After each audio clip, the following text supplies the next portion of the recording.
नमस्कार। समय संवाद में आपका स्वागत है। मैं हूं सर्वेश कुमार सिंह। उत्तर प्रदेश की राजनीति में बहुजन समाज पार्टी एक बहुत बड़ा राजनीतिक फैक्टर है। प्रदेश की राजनीति में बहुजन समाज पार्टी लगभग 2 दशक तक प्रभावी रही। इस पार्टी की मुखिया सुश्री बहन मायावती जी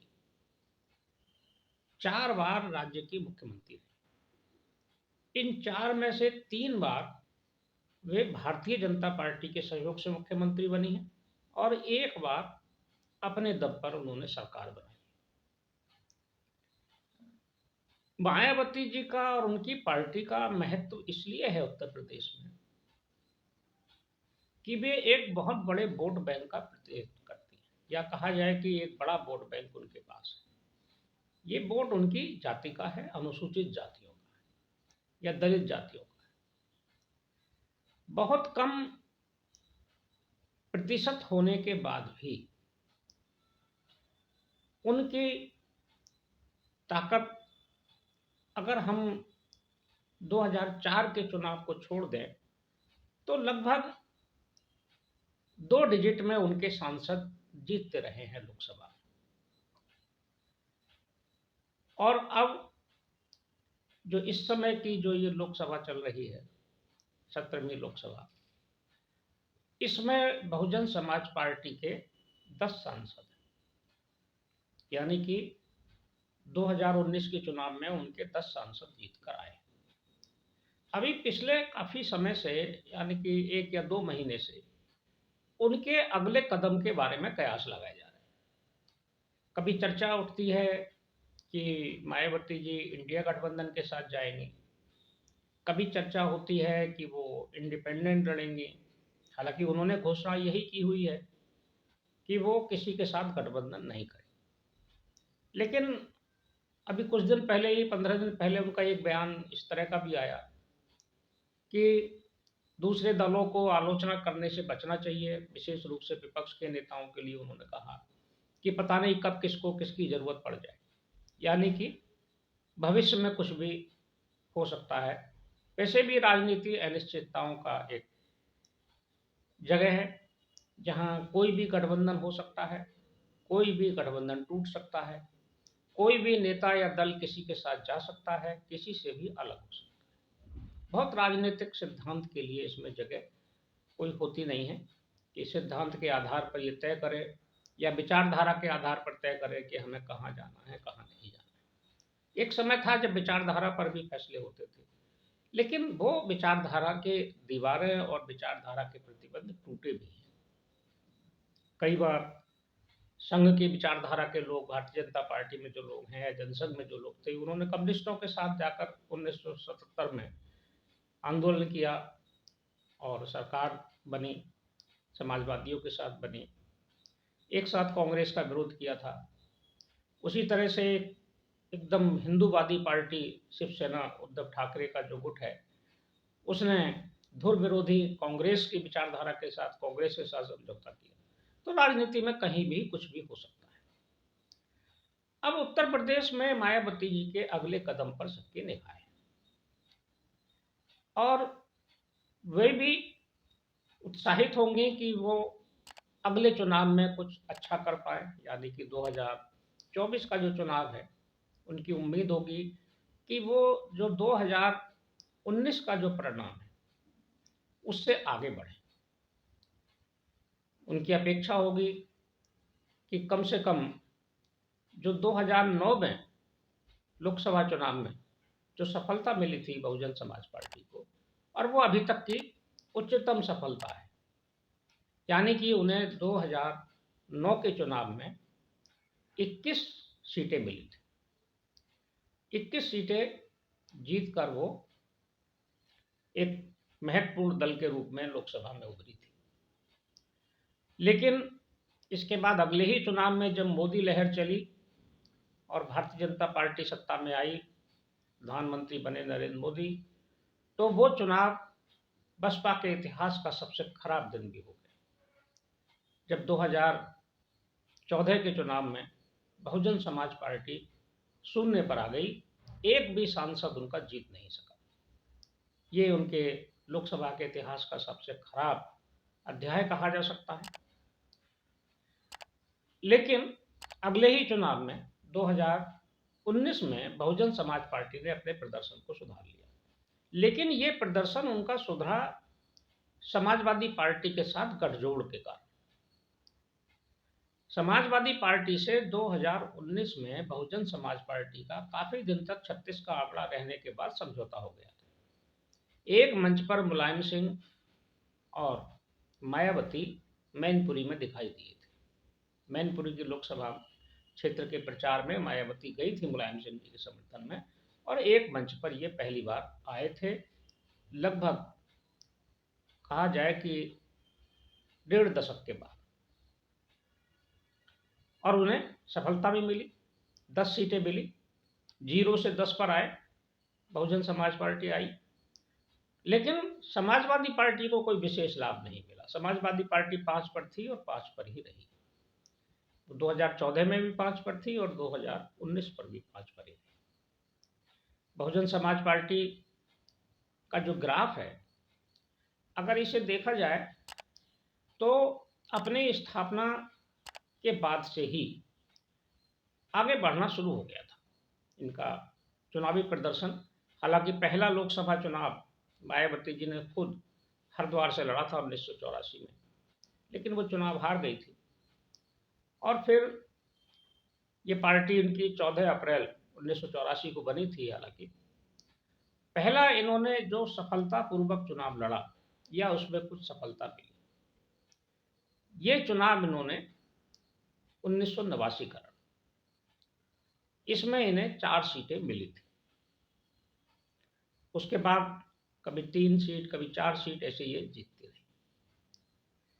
लेकिन इनको जो अच्छी सफलता मिलनी शुरू हुई, वो शुरू हुई 1999 से। 1999 में और 1996 में, 1996 में भी 1996 में भी इन्होंने अच्छा चुनाव लड़ा। 1999 में इनको 11 सीटें मिली। लेकिन 1998 का चुनाव फिर बहुजन समाज पार्टी के लिए बहुत अच्छा नहीं रहा और इनके सीटों की संख्या घट गई और घट के 5 पर आ गई। लेकिन 99 में फिर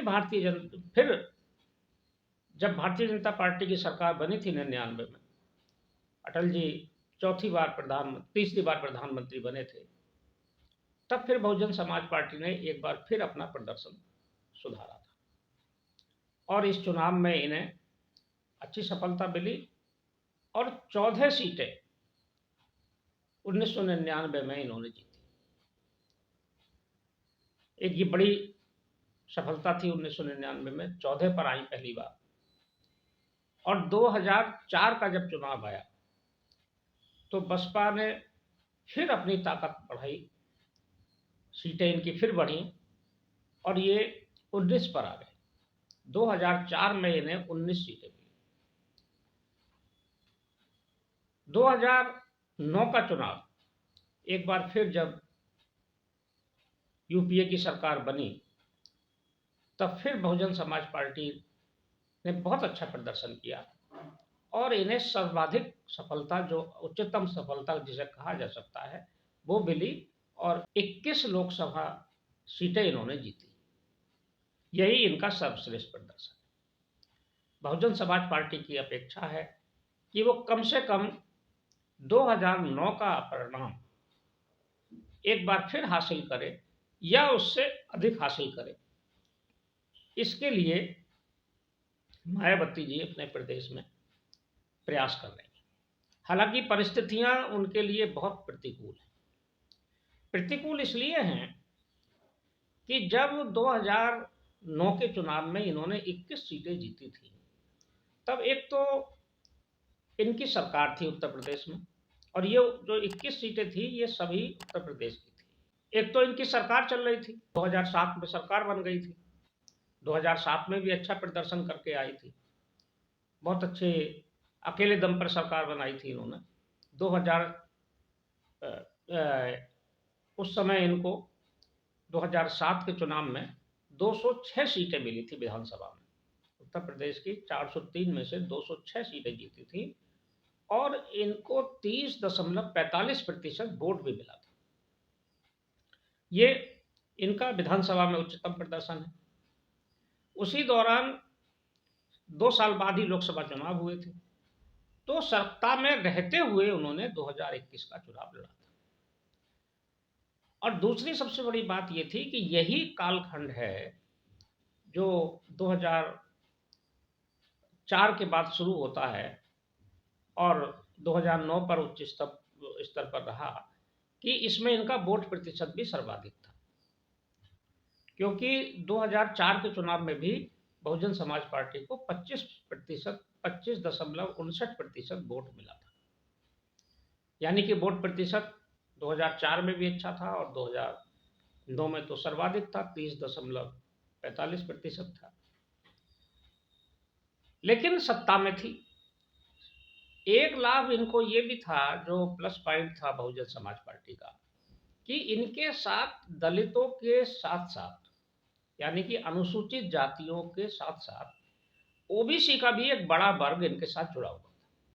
यानी कि जो उत्तर प्रदेश की ओबीसी जातियां हैं, इसके कई नेता, प्रमुख नेता इनके साथ थे, जिनमें कुर्मी, मौर्य, पाल, बघेल, ये जो जातियां हैं, और कई जगह यादव नेता भी इनके साथ थे।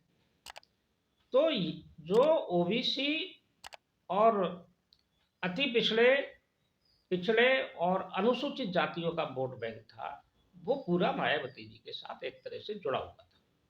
और 2007 के चुनाव में तो कहा जाता है, माना भी जाता है कि उनको कुछ मायने में सवर्ण वोट मिले थे, या कहा जाए ब्राह्मण वोट मिले थे।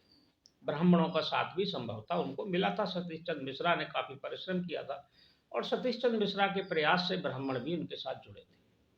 तो ये राजनीतिक रूप से भी और सामाजिक दृष्टिकोण से भी एक अच्छी इंजीनियरिंग थी, सोशल इंजीनियरिंग थी, जिसमें उन्होंने दलित, ओबीसी और सवर्ण सबको जोड़ा था। तो उस स्थिति में 21 सीटें मिली थी। आज की परिस्थितियां भिन्न है। एक तो सत्ता में नहीं है, दूसरे उनसे जो सवर्ण जातियां थी वो, या जो कुछ ब्राह्मण नेता थे वो दूर हो गए। नकुल दुबे थे इनके यहाँ, वो दूर चले गए। और दूसरा इनके साथ मुस्लिम वोट भी जुड़ा था। उस दौर में जब इनका उच्चतम प्रदर्शन था, तो इन जातियों के साथ दलित, पिछड़ा और सवर्णों के साथ मुस्लिम वोट बैंक भी बड़ी संख्या में था। लेकिन मुस्लिम वोट भी अब लगभग खिसक गया है, काफ़ी संख्या में खिसक गया। नसीमुद्दीन सिद्दीकी बाहर चले गए, स्वामी प्रसाद मौर्य बाहर चले गए, लालजी वर्मा कुर्मी नेता थे, ये बाहर चले गए। तो आज कई प्रमुख नेता जो इनके साथ उस दौर में थे, वो आज बहुजन समाज पार्टी में नहीं है। यानी कि जातीय समीकरण भी बिखरा हुआ है। अब उनके पास दलित वोट है, इसमें कोई दो राय नहीं है। दलित वोट उनके साथ है और ये दलित वोट लगभग 13% है प्रदेश में, जो उनको मिलता रहा है। ये मिलेगा, आगे भी मिलेगा उनको, इसमें कोई कोई दुविधा नहीं है। लेकिन 2024 के चुनाव परिणाम में वो 2009 का प्रदर्शन कैसे दोहराएंगी, जब उनके साथ उनके अपने कई नेता, बड़े कद्दावर नेता साथ नहीं हैं। मुस्लिम नेता कई बाहर चले गए। अभी हाल ही में उन्होंने दानिश अली को भी बाहर निकाल दिया, जो उनके लोकसभा में नेता भी थे, अमरोहा से सांसद थे। जो ओबीसी नेता थे, कई वो छोड़ के चले गए या उनको बाहर कर दिया गया। तो ऐसी स्थिति में वो 2009 का प्रदर्शन दोहरा पाएंगी, इसमें अभी कुछ कहा नहीं जा सकता है। हो भी सकता है कि वो अगर किसी के साथ गठजोड़ कर ले और इंडिया गठबंधन में शामिल हो जाए या एनडीए में ही शामिल हो जाए, ये भी संभावना है। तो वो ये स्थिति ला भी सकती है। लेकिन खतरा इस बात का भी है कि अकेले चलकर या अपने भरोसे चुनाव लड़ने का साहस करके उनके सामने 2014 का भी परिणाम है। 2014 का परिणाम नहीं कहा जाए, 2014 जैसा खतरा भी है। इन सब विषयों पर मायावती जी अपने स्तर पर विचार कर रही होंगी। वो खुद ही रणनीतिकार हैं और खुद ही अपना फैसले करती हैं। माना जाता है कि वो खुद ही बहुत अपने सारे निर्णय कर लेती हैं।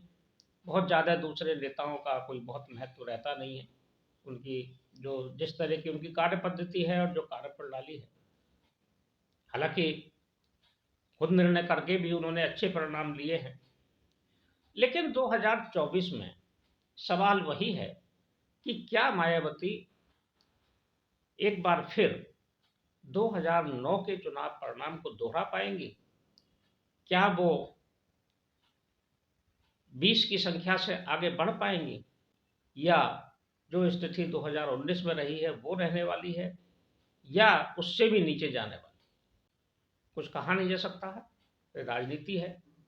और मतदाता का मन कब क्या बदलेगा, किस रूप में सामने आएगा, कैसे वो नेताओं को, उनकी उपस्थिति को स्वीकार करेगा, और लोकसभा में किस रूप में मायावती की ताकत को अगले जो 2024 का चुनाव है उसमें स्थापित करेगा, ये समय आने पर ही पता चलेगा। समय संवाद में आज बस इतना ही। कल फिर मिलेंगे किसी एक खास विषय के साथ। तब तक के लिए मैं सर्वेश कुमार सिंह आपसे विदा लेता हूँ।